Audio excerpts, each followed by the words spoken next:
Alhamdulillah, mari kita panjatkan puji syukur kehadrat Allah Subhanahu wa taala. Pada malam hari ini Allah memberikan hidayah, taufik kepada kita sehingga kita bisa bersama-sama melangkahkan kaki kita untuk hadir di mushola yang kita cintai ini, meluangkan waktu kita, meninggalkan kesibukan-kesibukan duniawi kita, sesaat kita untuk niat thalabul ilmi, niat kita untuk hadir di dalam majlis atau untuk berjamaah di tempat yang mulia ini. Kita bersyukur bahwa kita dipilih oleh Allah Subhanahu wa taala, diberikan kemampuan untuk bisa hadir di tempat yang penuh berkah, tempat yang mengundang dan mengandung keridhaan Allah Subhanahu wa taala, yang memang sebenarnya di dalam penciptaan manusia itu Allah menginginkan mereka liya'budun, supaya mereka menyembah, beribadah kepada Allah. Jadi mulai hujung rambut sampai hujung batis kita ini Allah jadikan sebenarnya untuk mengabdi kepada Allah. Sebagaimana firman Allah, wa ma khalaqtul jinna wal insa illa liya'budun. Ujar Allah, kada kujadikan jin dan manusia terkecuali mereka kujadikan untuk menyembah, beribadah kepadaku. Tetapi makna ibadah ini ditafsir oleh ulama dengan tafsir liya'rifuni. Jadi tidak aku menjadikan manusia dan jin itu terkecuali mereka untuk mengenal kepadaku, supaya mereka ma'rifah kepadaku. Awak kada kita. Maka itu asal penciptaan manusia itu, walaupun Allah tidak ada tujuan, Allah kada ada tujuan menciptakan makhluknya ini. Seperti kita menciptakan sesuatu ada tujuan. Pian para ilmuwan, pakar, ahli di bidang satu perkara, lalu pian membuat sesuatu, pasti ada tujuan pian. Mungkin tujuan pian hendak supaya dapat royalti dari penemuan itu tadi. Yang kedua, atau pian hendak mencapai gelar profesor, seorang penemu. Allah menciptakan manusia tidak ada tujuan, walaupun informasinya Allah liya'rifuni. Tapi Allah disembah atau tidak disembah, apa menjadi hina Tuhan itu? Seluruh bumi ini maksiat berataan lawan Allah, Allah tidak menjadi hina. Seluruh bumi ini taat berataan lawan Allah, makrifat semua, tidak menjadikan Allah menjadi mulia. Jadi tidak ada tujuan, walaupun difahami oleh para mufassir adalah liya'rifuni, supaya manusia itu ma'rifah, mengenal siapa yang menciptakan mereka. Ya sebenarnya memang kayak itu Bella. Ketika kita dilahirkan oleh orang tua kita, setelah kita mulai bisa berpikir dewasa, pasti pian mencari siapa abahku, adalah yang kadang. Atau pasti mencari siapa mamaku. Nah Allah menciptakan manusia ini untuk apa? Pasti supaya dia mencari liya'rifuni, supaya mengenal lawan Allah. Nah ini yang harus kita kaji ini bihimmat. Lalu bagaimana manusia ini liya'rifuni, mengenal Allah itu kayak apa? Kita kembali kepada sejarah. Sebelum penciptaan jasad manusia, yang pertama Nabiullah Adam alaihissalam. Sebelum diciptakan itu apa duluannya? Yang pertama Allah siapkan ruhnya untuk menempati jasad Adamiyah itu. Jadi ruhnya dulu diciptakan Allah, sudah disediakan. Ruh seluruh makhluk yang ada di bumi ini, ruh seluruh makhluk yang ada di jasad setiap tubuh anak Adam, ruh itu sudah diciptakan Allah miliaran tahun yang lalu. Walaupun lahirnya terakhir daripada umat Nabi Muhammad ini, ruhnya sudah diciptakan duluan.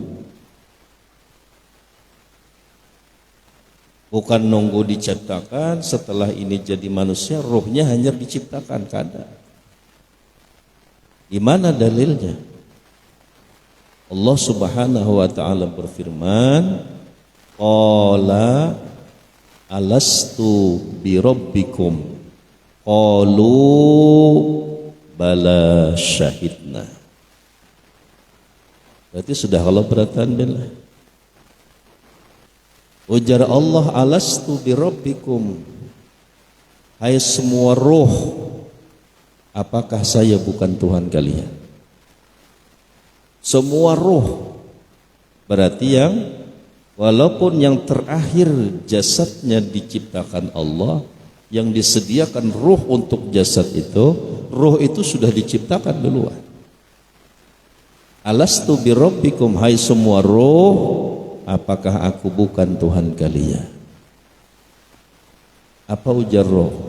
Semuaan roh yang ada dalam jasad kita ini berataannya. Apa kata mereka? Qalu bala syahidna. Semua mereka menjawab, nggih, iya ya Allah, Engkau Tuhan kami dan kami benar-benar musyahadah kepada. Musyahadah dalam tasawuf apa ngarannya biar?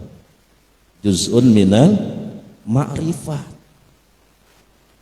Orang yang sudah duduk di maqam musyahadah maka dia sudah ma'rifat.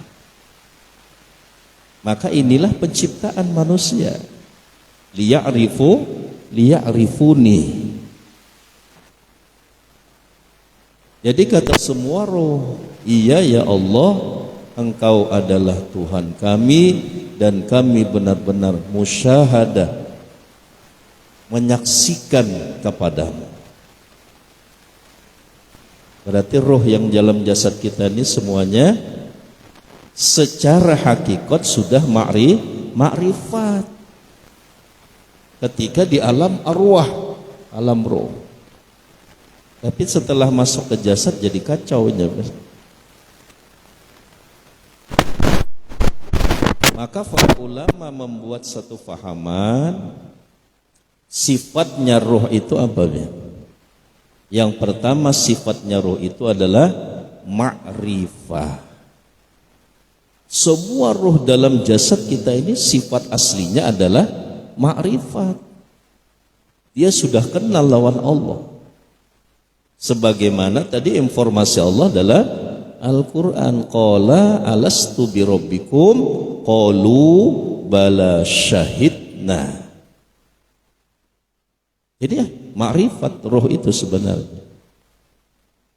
Ya memang ini tujuan penciptaan manusia. Allah tidak punya tujuan, sekali lagi biarlah difahami oleh para ulama, inilah untuk penciptaan manusia agar mengenal kepada Allah. Yang kedua sifatnya roh itu dia qudsiyah, bersih. Roh itu tidak ternoda dengan maksiat yang dilakukan jasad. Kalau air roh itu misalnya ketika jasad maksiat, roh itu lalu jadi rusak misalnya rohnya, atau awalnya dia bersinar kemilauan karena si jasad tadi melakukan maksiat, roh itu lalu jadi gelap, ada. Inya kudsiyah, inya bersih, tidak ternoda.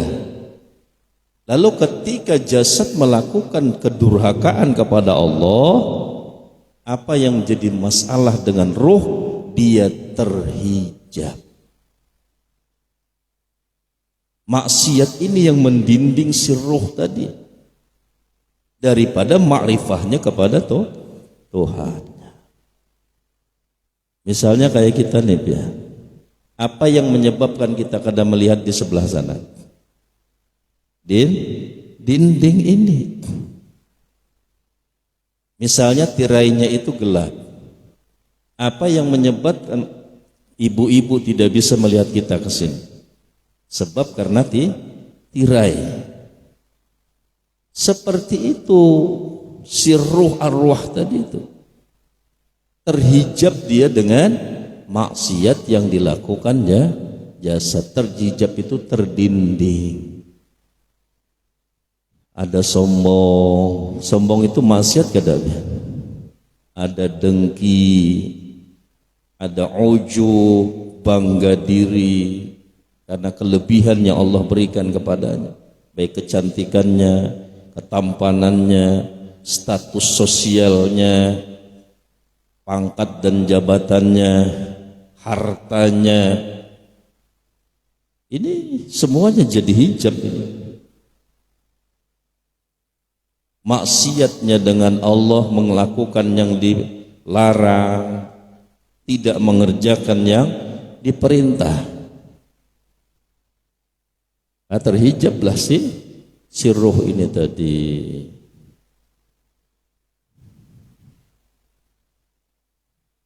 Nah, kalau dalam bahasa tasawuf, ketika Allah menanya qala alastu birabbikum qalu bala syahidna, itu dalam bahasa tasawuf Allah mentalkin ruh.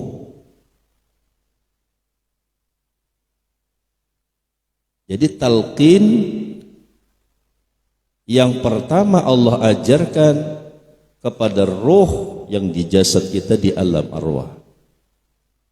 Nah, setelah masuk ke dalam jasad roh itu tadi dipindah Allah.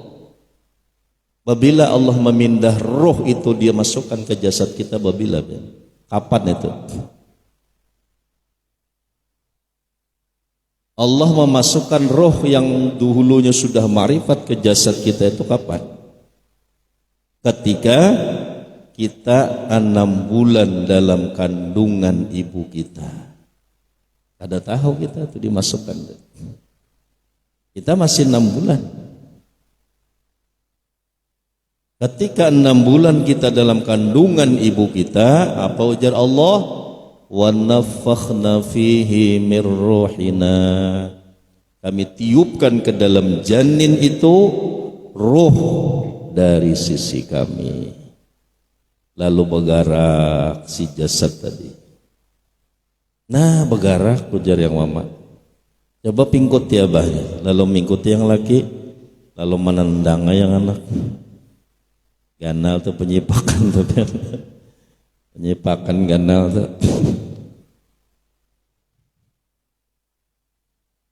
Sudah hidup dia, karena ruh dimasukkan ke dalam. Tapi kalau 5 bulan belum. 6 bulan lahir bisa hidup itu. Karena sudah ada ruh. Lalu berkembanglah si jasad tadi 6 bulan, 7 bulan sampai waktu yang Allah tentukan, maka Allah keluarkanlah si jasad tadi dari rahim ibunya. Yang mengeluarkan itu bidan apa Allah? Kalau dalam Al-Quran informasinya Allah. Allah berfirman, innallaha yakhrujukum min butuni ummahatikum la ta'lamuna syai'a wa ja'alakumus sam'a wal absar wal afidah la'allakum tashkurun. Ini kalau ujar guru Bahari pelungsur beranak tuh kan. Orang hendak beranak tuh bacakan itu, tiupkan di banyu 7 kali membacakan, duduk tasyahud awal menghadap kiblat, minumkan lawan orang beranak. Ujar guru Bahari itu pelungsur beranak. Innallaha yakhrujukum min butuni ummahatikum. Sesungguhnya Allah mengeluarkan kalian dari perut-perut ibu kalian. La ta'lamuna syai'a, kalian tidak tahu sama sekali kayak apa kita keluarnya itu. Lalu mana kita keluarnya kada tahu. Yang jelas kita keluar. La ta'lamuna syai'a, kada tahu sama sekali. Sedikit pun kada tahu.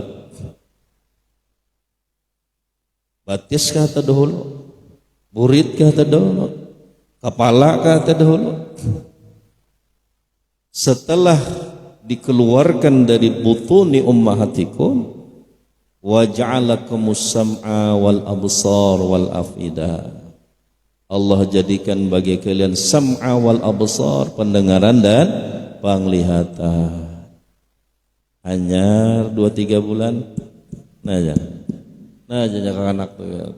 Oh mendengar sudah. Lebok Korea kayak yang ini mendengar sudah anak kita aja.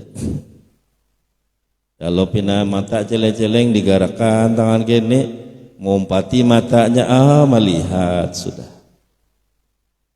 Waktu lahir padahal ada aja matanya.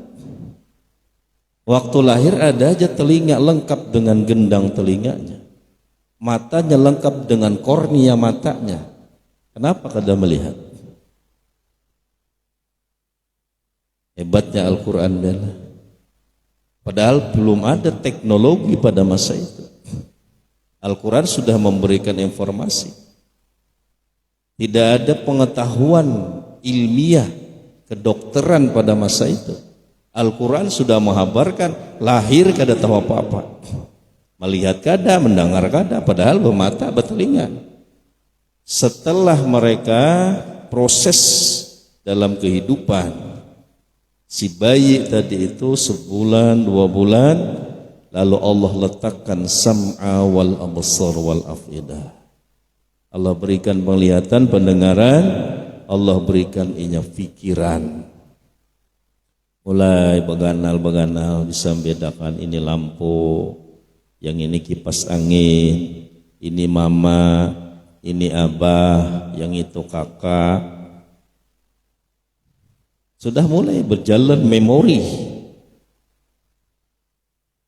Pengetahuannya sudah mulai berkembang. Nah dengan dilihatnya indah manisnya hijaunya dunia, lupalah si ruh tadi dengan Tuhannya. Asiknya dengan indah hijaunya dunia. Sudah berapa puluh tahun kayak itu kita. Mulai kita hanya bisa melihat. Dulu yang ditahuinya hanya Allah. Ketika kepindah kepada jasad, banyak melihat macam-macam di dunia ini. Indah, bagus. Akhirnya lupa kepada Tuhannya. Terhijab dia dengan Allah. Terlena dengan manis hijau indahnya dunia. Ada ingat lagi lawan yang menciptakannya. Maka perlu ditalkin lagi kada roh itu kan. Kalau kayak itu keadaannya perlu ditalkin lagi kada roh itu. Nah maka para sufi berkata talqin yang kedua minasyekh, yang mampu menghidupkan ruh itu kembali mengingat kepada Tuhannya. Maka talqin yang kedua cari yang musalsal orang itu sampai kepada Allah juga.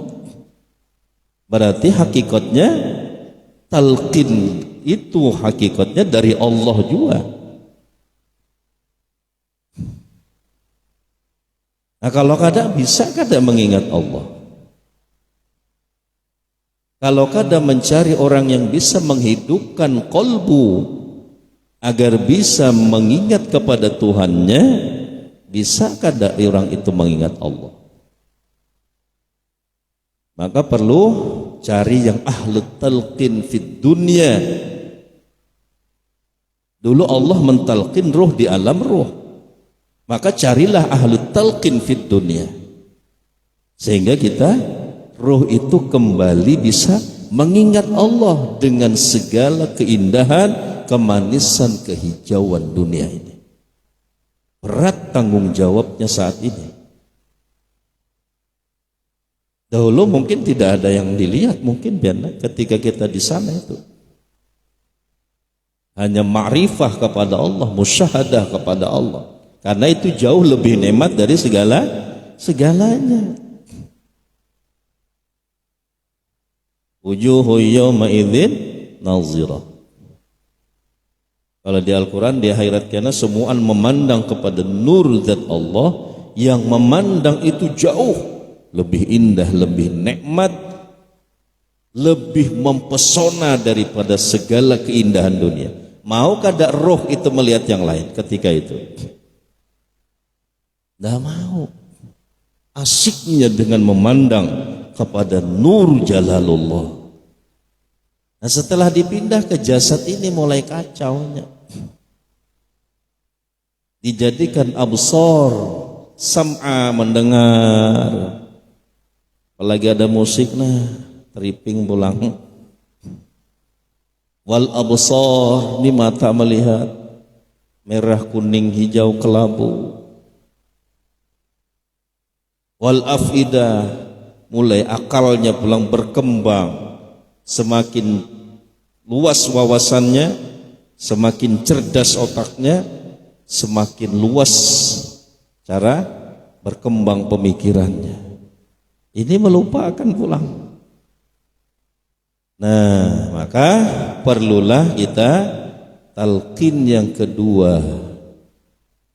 Roh itu tadi, ini lupa kepada janjinya, kepada apa? Perkataannya kepada Allah bahwa kami sudah musyahadah, mengenal, menyaksikan kepadamu ya Allah. Maka di dalam tasawuf itu ada ngarannya maqam ihsan. Ihsan itu anta'budallah ka'annaka tarah fa illam takun tarah fa innahu yara. Ada muraqabah, ada musyahadah. Maka bisa di posisi maqam ihsan. Nah roh itu sudah mencapai itu semua biarlah.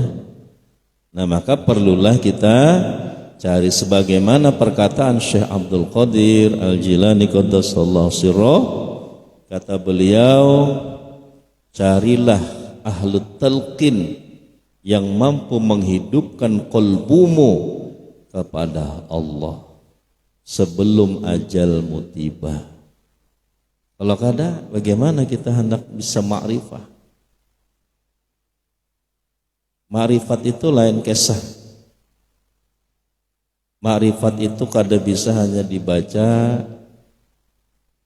seminar, kajian keilmuan.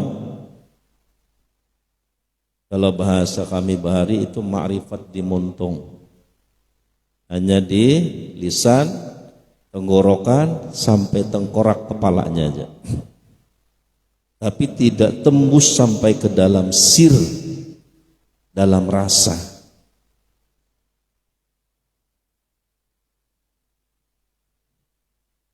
Nah ini yang perlu kita cari. Siapa yang mampu menembus sedalam sir kita itu, sehingga qalbu bisa mengingat Allah. Dengan mengingat itu memproses rasa. Dia merasa dilihat, merasa diawasi, semuanya. Nah kalau kadada itu di dalam kolbu kita, bisa kada kita merasa dilihat, merasa diawasi? Berat kita pian. Walaupun akal kita menerima, tahu, faham, tapi iblis bersemayam di dalam kolbu, membisikkan talbis, rusak akalnya tadi, rusak pemahamannya tadi. Karena tipu daya mereka itu jauh lebih hebat daripada kecerdasan akal manusia. Nah maka kita perlu kali lagi ahli talqin fid dunya agar membantu menghidupkan kolbu bisa mengingat Allah. Nah ini yang perlu kita tindak lanjuti, tingkatkan kajian kita. Kita sudah mengkaji syariat, kita mempelajari bermacam disiplin ilmu-ilmu Islam, sudah bagus. Tingkatkan lagi. Bukan hanya keilmuan, tapi menembus sampai kepada rasa. Ini yang di dalam diri ini. Nah ini yang sebenarnya disungguhi oleh para kekasih-kekasih Allah. Wali-wali Allah itu mereka sibuk memperhatikan kolbunya daripada sibuk menghiasi lahiriahnya. Kadang itu nomor 2 aja. Mereka selalu memandang kepada kolbunya, hatinya itu bergeser daripada Allah apa wukuf di hadirat Allah. Mata memang Allah berikan untuk melihat segalanya, semua ini bela. Tapi jangan sampai itu melupakan kita kepada Allah. Nah ini yang disungguhi oleh para wali Allah. Jadi kekasih Allah itu, jadi wali itu sebenarnya gampang-gampang sulit ya.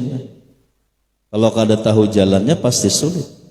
Tapi yang mengerti jalannya, kalau mau memproses dirinya, dia akan sampai ke sana.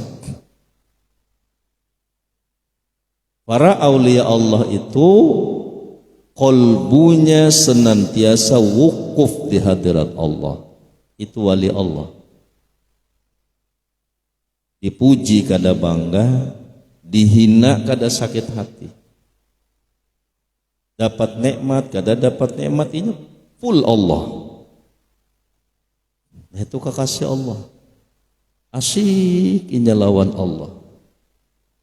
Mau apakah dunia ini? Karena kekasih yang hakiki tidak ada terkecuali Allah.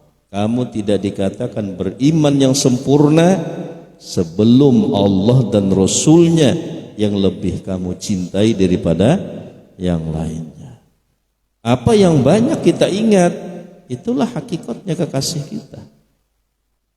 Nah, maka para sufi ini mereka menyungguhi, memperhatikan kolbunya, apakah dia ingat atau lupa kepada Allah. Nah kalau lupa, dilengserkan dari kewalian. Syekh Abu Wahab Asy-Syaradi rahimahullah di dalam kitab Minahus Saniyah itu beliau berkata, wa'lam anna dzikra mansubul wilayah faman u'tiyal marsum bi annahu waliullah faman suliba anhu dzalik faqad uzila anil wilayah. Ketahui olehmu, kata beliau, sesungguhnya zikrullah. Apa zikrullah itu? Bukan menyebut nama Allah, mengingat kepada Allah. Itu zikrullah, terhubungnya kolbu kepada Allah. Kalau menyebut nama Allah, jangankan kita yang tuha ini, kekanak aja bisa. Tapi mengingat Allah bisa kadang. Apanya yang diingat? Di mana Anda akan mengingat itu? Apa isinya? Benar kada pengetahuan itu sampai silsilahnya ke Rasulullah? Tambah bingung lagi menjawab.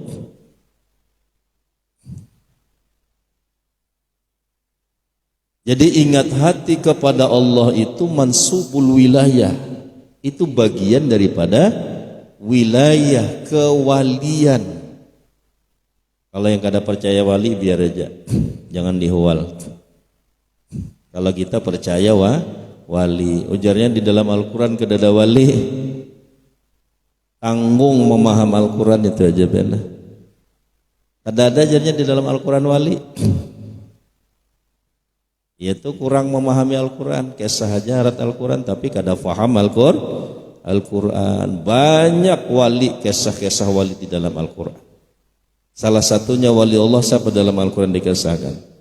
Asrab bin Barkhaya, panglima perangnya Nabi Sulaiman. Siapa lagi wali Allah dikisahkan Allah dalam Al-Quran? Ashabul Kahfi. Adakah orang guring parak 300 tahun? Tes saja siapa anak. Siapa lagi wali Allah dalam Al-Quran? Siti Maryam, mama Nabi Allah Isa alaihi salam. Banyaklah kisah-kisah wali di dalam Al-Quran. Nah maka zikrullah, ingat hati kepada Allah, itu bagian daripada kewalian. Jadi kalau pian kawa kayak itu terus, biar kada diisi majelis kada apa-apa, biar kada diisi murid kada apa-apa, biar kita kada dikenal di tengah masyarakat kada apa-apa, mastur di bumi tapi masyhur di langit. Ini yang para wali-wali Allah itu asyiknya dengan Allah, yang diperhatikan kolbunya. Orang melihat, oh itu orang hebat, jamaahnya puluhan ribu. Belum tentu di sisi Allah ini hebat. Kadang karena tim suksesnya hebat, iklannya hebat.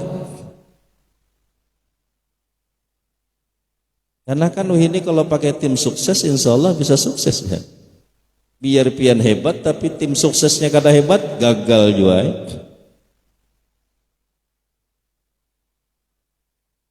Manajemennya bagus, iklannya berapi-api. Kalau rame, biar kecap nomor 2 gini jadi nomor 1-nya. Karena iklannya full.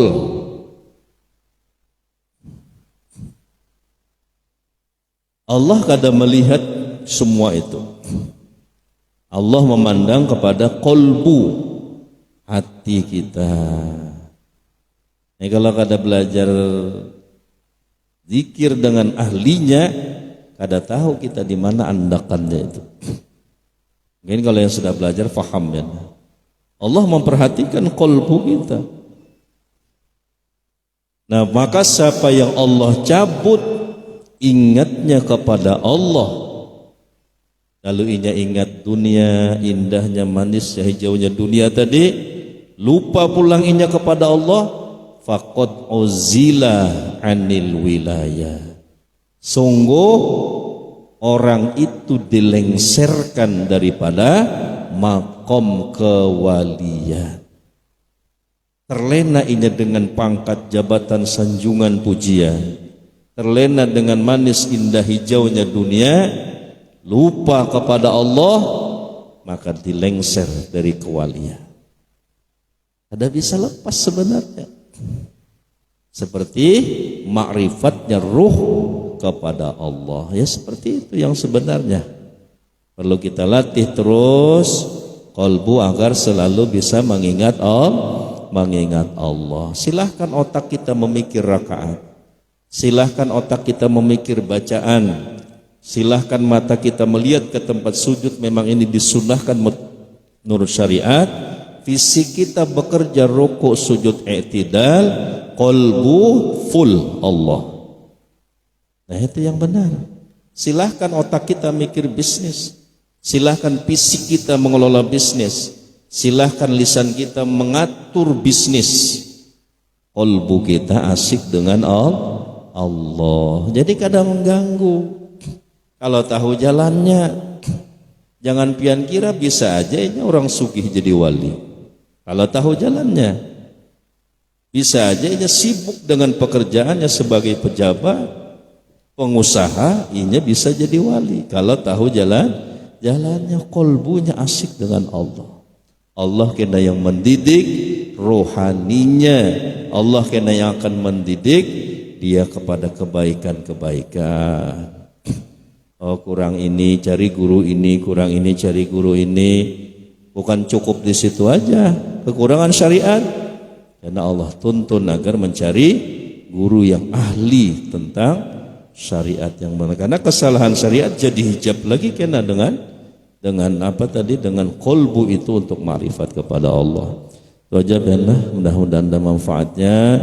Mudahan para hadirin wal hadirat, anak keluarga kita yang belum belajar zikir, mari kita bawa, kita tuntun. Walaupun hari ininya kada mengamalkan kada apa-apa.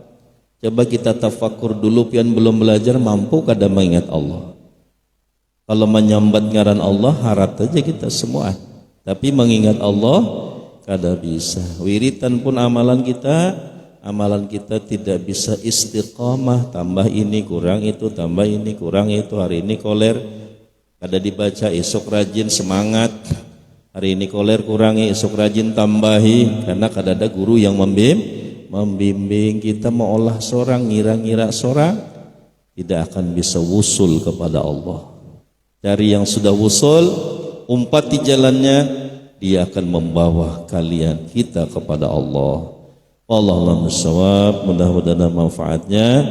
Wallahu muwaffiq ila aqwamit thoriq. Wassalamu alaikum warahmatullahi wabarakatuh.